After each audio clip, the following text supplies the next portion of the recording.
গার্মেন্টসে কোয়ালিটি চাকরি করতে হলে আপনাকে অবশ্যই মেজারমেন্ট জানতে হবে ও শিখতে হবে কিভাবে মাপতে হয়। আমার ভিডিওটি দেখে শিখুন। এবার চেস্ট মাপা হলো, chest point to point, armhole point থেকে পয়েন্ট মাপা হলো চেস্ট। এবার দেখুন আমি সোজা চলে যাব ফ্রন্ট লেন্থ, আর এই আইটেমটার নাম হচ্ছে রামপার। আবার শুনে রাখুন, এই আইটেমটার নাম রামপার। এবার আমি লেন্থ মাপবো, লেন্থ হাই পয়েন্ট শোল্ডার থেকে একদম লেগামের শেষ মাথা পর্যন্ত। দেখুন ভিডিওটি কিভাবে মাপ দিতে হয় শিখে রাখুন। ভবিষ্যতে গার্মেন্টসে কোয়ালিটির কাজ করতে গেলে আপনাকে মেজারমেন্ট অবশ্যই জানতে হবে। দেখুন এবার ইঞ্চেপ মাপবো, এবার ইঞ্চেপ মাপা শেষ, কত সুন্দরভাবে ইঞ্চেপ মাপা হলো। ইঞ্চেপ মাপা শেষ, এবার আমি চলে আসবো সোজা অ্যাক্রস শোল্ডার। সিঙ্গেল শোল্ডার বলে সিঙ্গেল শোল্ডার, আর অ্যাক্রস শোল্ডার বললে শোল্ডার টু শোল্ডার মাপতে হবে আপনাকে। এবার আমি নেক ওপেনিং মাপলাম, নেক ওপেনিং মাপা শেষ। এবার আমি মাপবো সেন্টার ব্রেক থেকে স্লিপ লেন্থ, সিঙ্গেল স্লিপ বলে সিঙ্গেল স্লিপ, যেহেতু আমাকে সেন্টার ব্রেক থেকে বলেছে সেই জন্য আমি সেন্টার ব্রেক থেকে নেবেছি।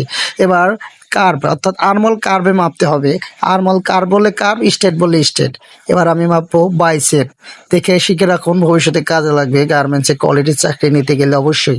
এবার আমি স্লিপ কাপ ওপেনিং মেজারমেন্ট করবো, দেখুন কিভাবে মাপলাম, শিখে রাখুন, ভবিষ্যতে কাজে লাগবে। অবশ্যই ভিডিওটি দেখে রাখুন, শিখে রাখুন। এবার আমি ফ্রন্ট নেক ড্রপ মাপবো, ফ্রন্ট নেক ড্রপ দেখুন কিভাবে মাপতে হয়। ফ্রন্ট নেক ড্রপ মাপলাম, ফ্রন্ট নেক ড্রপ মাপলাম। এবার আমি সোজা চলে যাব leg opening, cup opening, leg cup opening measurement